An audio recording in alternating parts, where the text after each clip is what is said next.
And now with more on day 2 of President Biden's landmark trip to the Middle East, Yoni Ben Menachem, journalist and senior research fellow at the Jerusalem Center for Public Affairs. Yoni, thank you so much for being with us. Now, following the I2U2 summit, Israel, Saudi Arabia, the Emirates, and India are among the major powers working together now, including on the issue of Iranian threats. How significant is this partnership? It's not that significant. What is important is that there will be a USA commitment to use force to force Iran to go back to the negotiating table, and also to stop advancing towards a nuclear bomb. This is the most important thing. This is an existent threat to Israel.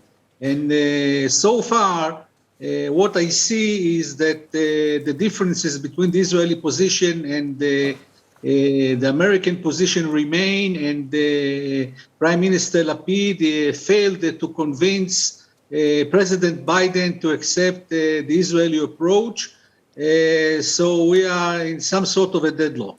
Well, so what do you think the outcome of this, this I2U2 summit, or the growing pressure, supposed pressure around Iran will be? Because there are those who suggest that the walls are closing in around Iran, being that, Saudi Arabia, the Emirates, Israel, India, etc.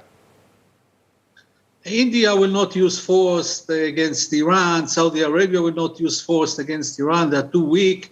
Israel is not ready yet because it has to make more military preparations for such a scenario. So the only force that can stop Iran from having a nuclear bomb is the United States.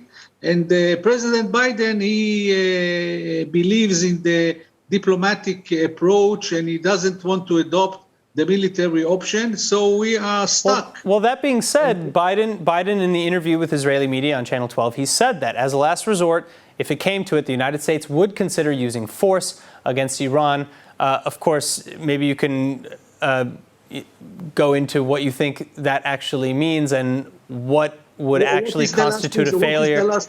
Well, and what would actually constitute a failure of the JCPOA? What's the time limit, do you think, after which the United States will have considered that the negotiations are over? This is exactly the problem. You put your finger on the right spot. Iran already has enough uranium, enriched uranium, for the first bomb. Now they are working on the other mechanism of the bomb to complete the building of the bomb, and so they can put it on the head of a missile. So these are vague expressions like last resort. This is something that means that it's going to be too late to stop the bomb because you need to know the exact intelligence in order to know what is the last resort, and it's not sure that Israel and the United States will have accurate intelligence on that specific stage. So this is not enough. This is a very dangerous move, and I think that do you think President...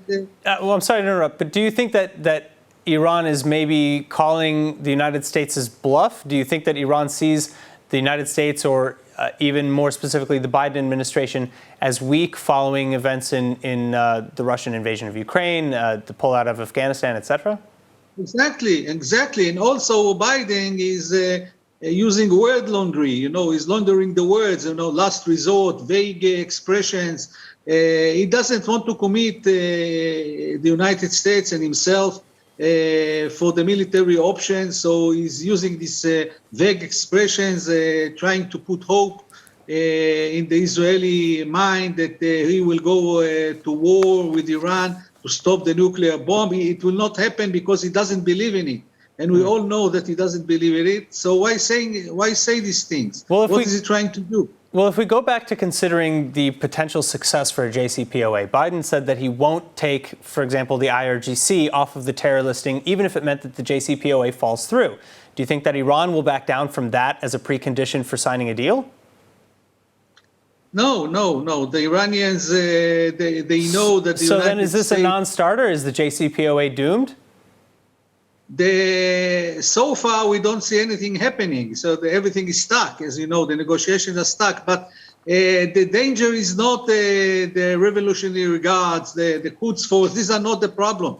They are not threatening the existence of Israel. What threatens the existence of Israel is the nuclear bomb, not whether these terrorist organizations will be on the terror list or will not be on the terror list. This is important, but it's not something that Israel cannot handle. The problem is the nuclear bomb, and Biden does not want to commit and adopt the military option, and this is something very important for Israel. All right, Yoni Ben Menachem, thank you so much for your insights and for joining us. Thank you.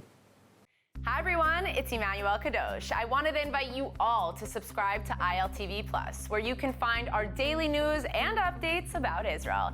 And not only that, but live feeds, entertainment, our kosher food show, and so much more. Needless to say, your subscription to ILTV Plus helps us grow and create more content while also supporting the state of Israel. Our app is available on all platforms and devices, so I'll see you guys there.